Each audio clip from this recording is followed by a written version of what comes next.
We're here today as part of the Mark Moore Fine Art Artist Discussion Series, and I'm sitting next to Yoram Wolberger.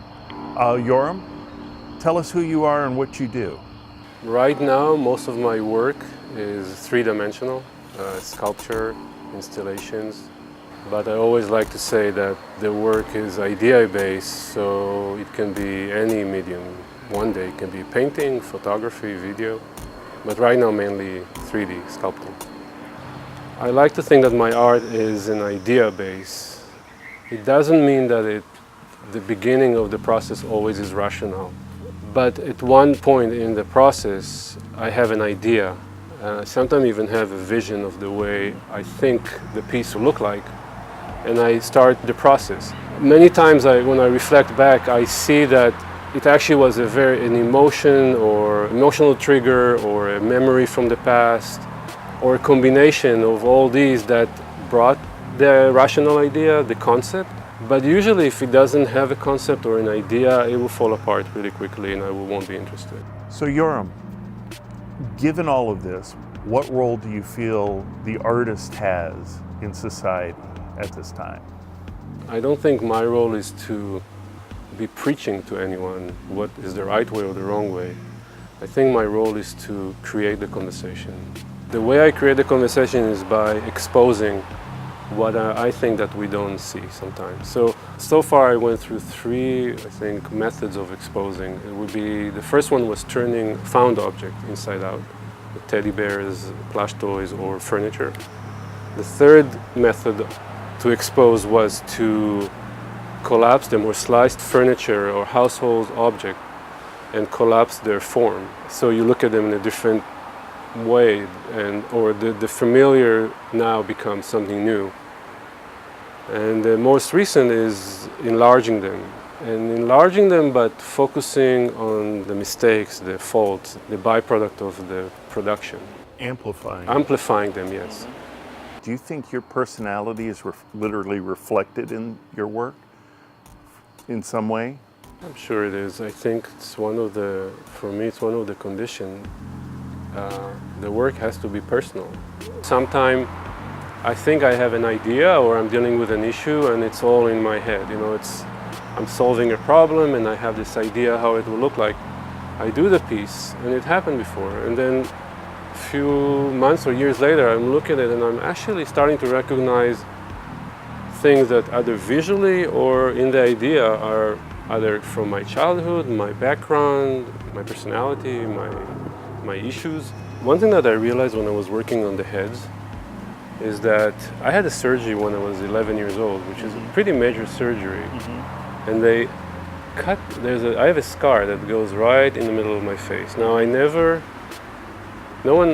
people don't talk about it. I don't feel like people are looking. It's not in my conscience, it's not something that I'm ashamed of. Mm-hmm.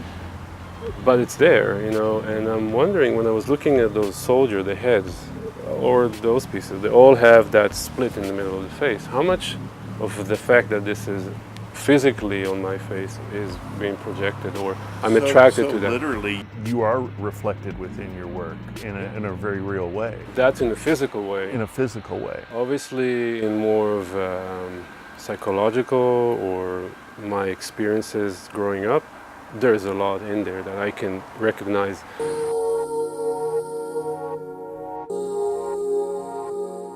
What is your favorite part of the art process then? Is it the exploration? Is it the completion? Is it the I mean, what's your favorite part of the art process?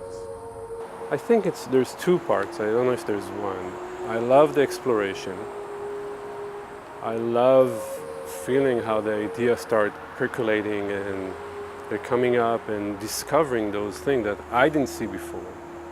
For example, the Pontiac piece that I'm working on, the totem piece I'm working on right now, they fit perfectly in what I'm interested in, but I didn't know what to do with it. And then that moment when it's, oh my God, I can do this, and it comes together, that's one of my favorite parts. The second thing that I love about the process is actually doing it. It's actually physically working, you know, if it's sculpting, adding the details to the soldier busts, you know, I'm working almost like a jeweler, very closely adding all these scars and marks Perfecting, perfecting. the detail. Yeah. That's answering actually one of your questions about my personality. Yeah. I'm a perfectionist, sick, mental, crazy, sick. You're a perfectionist? No. I drive the fabricator to the edge, working, perfecting the piece, pushing the limits of the technology, and also pushing the limits of the people that I work with, the fabricators. And then one example is this guy in Sacramento who for 40 years was making perfect molds and casting. And I came to him on the petting zoo piece and asked him, no, don't get rid of the flashing. Actually, I want those flashing in there and I want them more pronounced. He threw me out of the shop after a few tries because he told me, I'm training my people, my guys, to do a mold that doesn't have flashing or get rid of them. And now you're coming and turning it over and asking me to train them to do the flashing. So you just take the mold and go away, don't even pay me. I love that part about finding that the issues that I'm scratching at the top of the pyramid, they're so wide and I can keep going in, and then that brings me more ideas. Or it gives me more point of view about the pieces. So I did it with this piece. It happened to me with the California Mission. The first thought was, okay, mission, I'll do a church, a mission, because it's on that path to the old mission. And I was interested, of course, in the models and amplifying the faults in the church and the whole religious, the idea of religion, how it's practiced, which is very current these days, obviously. But I never knew, for instance, that every kid in the public school system in California had to do a project with the family building a California mission. I didn't know it's so ingrained in the culture. And that was exciting to learn, and then I started researching more, and I looked on websites and I found that if you look at the indigenous or Native American website, the California Mission are part of a genocide. If you look in the church or the religious websites or read the books, it's about they brought enlightenment. I mean, how those two things exist in the same time, two opinions that are so different. I mean, obviously we know why, but to me that was perfect. This is exactly where I feel like I'm attracted to. When I find this conflict in an icon, I dive in. So I didn't know that in the beginning. I was just attracted to that concept, that issue, and then I'm digging and I'm finding that it's even more, even worse, even more contradiction, even more shocking or painful. And the more emotion that it carries out, this is for me the best, because then I can get a better conversation and I can get more engagement. Piece behind me, baseball player number 2. Talk about that and how the concept and how it came to fruition. So that piece came after a few other pieces or a series of other work that is very much similar. The Cowboys and Indian or the Toy Soldier was first. So when I got to do this piece, I already had in mind the process or the issues I'm interested in, and which are looking at miniatures. It can be toys, it can be sport trophies, it can be hood ornaments, it can be different miniatures that are very iconic and very much part of growing up here, anywhere actually. Yeah. And playing with those toys or having or receiving trophies. And to me, they are symbols or icons that through exposing them, making them bigger, and focusing on their faults, on the mass production, the mismatch of the two parts of the molds and the flashing, or the distortion that happens in the mass production of those little miniature. Through those, I am hoping to create a conversation about what are those icons and stereotype represent, and how can we look at them differently, or accept them or not accept them, but at least have a conversation about them and not completely accept them as a matter of fact. I was attracted to those trophies mainly because when I look closely at them, they were lacking any face feature. They Right. look very bland and very, the opposite of intimate. What is it in English? Personal? Non-personal. Right. And I was really attracted to that, almost like they were washed out. and they have no personality, which actually exists also in the toy soldier and the Indian because they're so small and it's hard to get the picture. But there, that chrome also bore that cold, impersonal feel about them. And I was less thinking about the baseball, and I didn't know how much baseball is ingrained in the American culture. The connection to immigration, to the immigrants playing in the backyards, becoming American.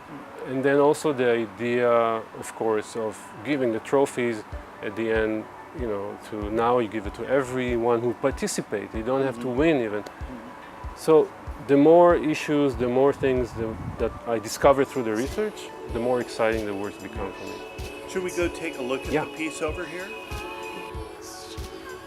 So, looking at this piece, Yoram,